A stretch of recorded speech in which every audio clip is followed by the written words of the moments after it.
Fils et du Saint-Esprit. Amen. Seigneur, envoie ton esprit et tout sera créé et tu renouvelleras la face de la terre. Évangile de Jésus-Christ selon Saint Luc. En ce temps-là, les foules qui venaient se faire baptiser par Jean le Baptiste lui demandèrent: que devons-nous faire? Jean leur répondait: celui qui a 2 vêtements, qu'il partage avec celui qui n'en a pas, et celui qui a de quoi manger, qu'il fasse de même. Des publicains, c'est-à-dire des collecteurs d'impôts, vinrent aussi pour être baptisés. Ils lui demandèrent: Maître, que devons-nous faire? Il leur répondit: n'exigez rien de plus que ce qui est fixé. Des soldats lui demandèrent à leur tour: et nous, que devons-nous faire? Il leur répondit: ne faites pas violence à personne, n'accusez personne à tort, et contentez-vous de votre solde.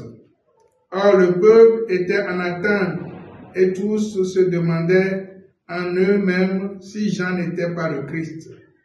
Jean s'adressa alors à tous: moi, je vous baptise avec de l'eau, mais il vient celui qui est plus fort que moi. Je ne suis pas digne de dénouer la courroie de ses sandales. Lui vous baptisera dans l'Esprit Saint et le feu. Il tient à la main la pelle avanée pour nettoyer son air à base de blé. Il amassera le grain de son grenier. Quant à la paille, il la brûlera au feu qui ne s'éteint pas. Pas beaucoup d'autres exhortations encore, il annonçait au peuple la bonne nouvelle. Acclamons la parole de Dieu. Louange à toi, Seigneur Jésus.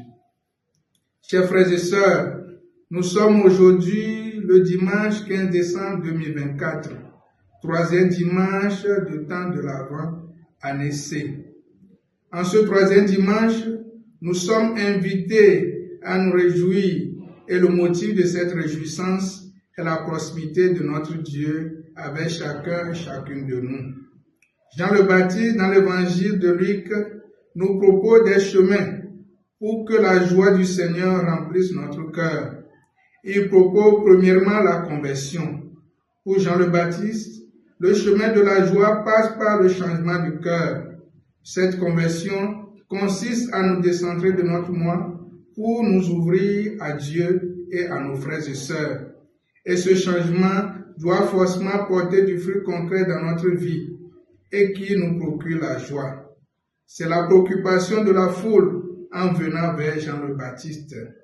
Pour répondre à leurs préoccupations, Jean le Baptiste leur a fait savoir que les fruits de la conversion sont les petits gestes d'amour qu'il pose au quotidien. Bien-aimés de Dieu, le chemin du bonheur ou de la joie passe par le chemin du partage, de la solidarité, de la justice sociale. En second point, c'est le comportement de la foule dans l'évangile de Luc qui nous dit que tout le peuple était en attente du Messie, c'est-à-dire de celui qui vient les libérer. Bien-aimés de Dieu, la conversion implique d'abord un acte de Dieu qui vient nous purifier et nous libérer. Sans Dieu, nous ne pouvons pas vraiment nous convertir. Après, il faut aussi notre implication, qui est cette volonté de changer de vie.